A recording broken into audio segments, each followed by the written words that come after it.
this whole like Sony acquisition, Microsoft acquisition, like everything's starting to mess me up. Speaking of which, But we're gonna go right into the Sony acquiring Bungie. yes, $4 billion. I can't say I'm a big fan of it because we talked about it before. I'm not a huge fan of this. Isn't as big as the Activision one, so it's not like. And it also, because a lot of people think when something like this happens that it's reactionary, like they did this because of Activision. Deals like this take months.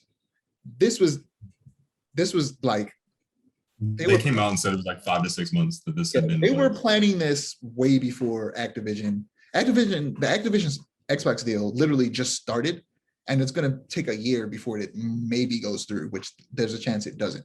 Whereas this one has been, like you said, going on for 5-6 months, and it's in its final stages. Like they're about to finalize it, or they have finalized it. So it's not reactionary. Therefore, I don't like. Again, people are going to probably hear this and be like, "Oh, so Sony does it? It's okay."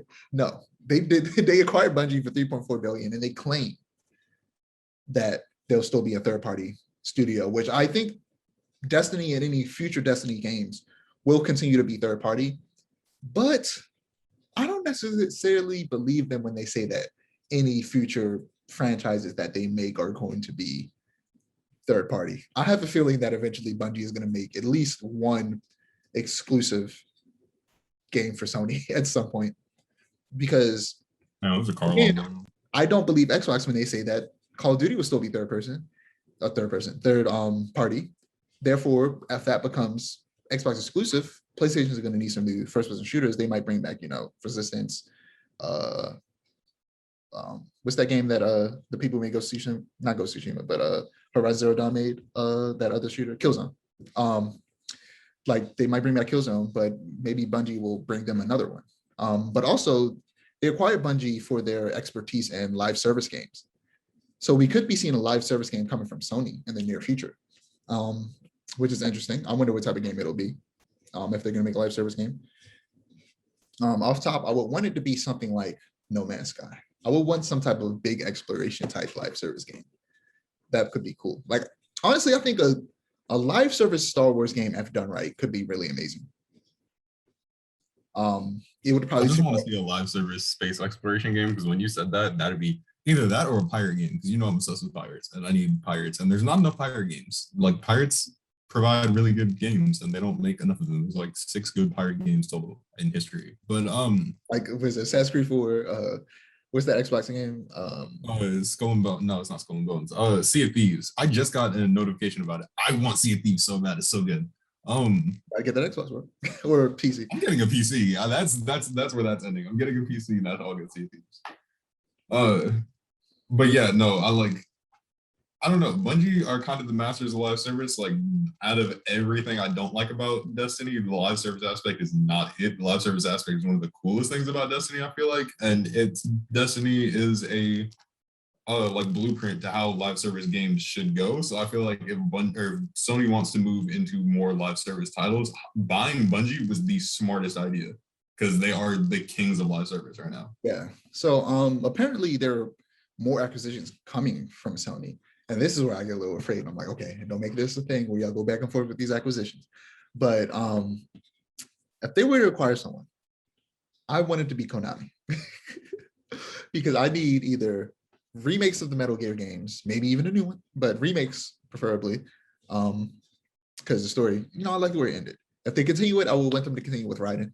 But make it like not a mixture of Metal Gear Rising and Metal Gear, like the traditional Metal Gear game, because I want a traditional stealth game starring Raiden again, because he was obviously the main character in Metal Gear Solid 2.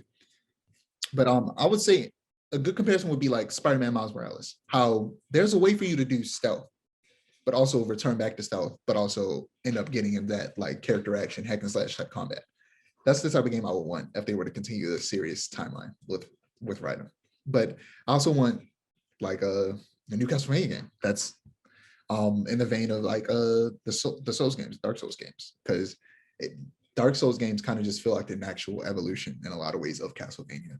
So, and obviously there's Silent Hill, which I'm not big into Silent Hill, but I like survival horror. So if they need a new one, I might be into it. So yeah, that's all I have to say about that.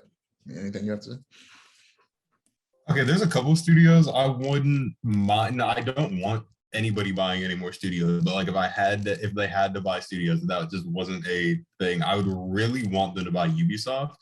Again, I don't want. No, That's no, wait a minute. Hear me out. Hear me out. Hear me out. happening. Hear me out. Hear me out.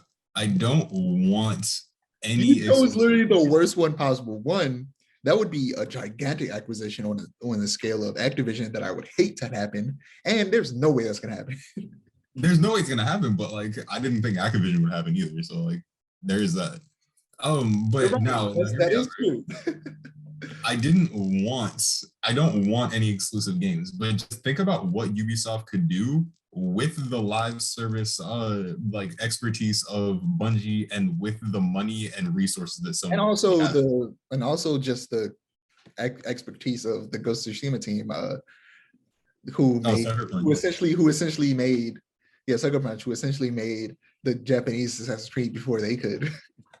They beat them. I mean, like just like think about the types of games they could make. Like that could be great. Those could be some really great games from some franchises that we really love. Yeah. Another one you mentioned before was Square Enix. Oh yeah, I forgot about that. Honestly. Like a lot of Square Enix games are already feel like they're PlayStation exclusives because they are usually That's the main reason I said they should just do Square Enix because I was like, they're already kind of a Sony company. they're usually timed exclusives. Like like Final Fantasy VII is on PC, but it's not on Xbox yet.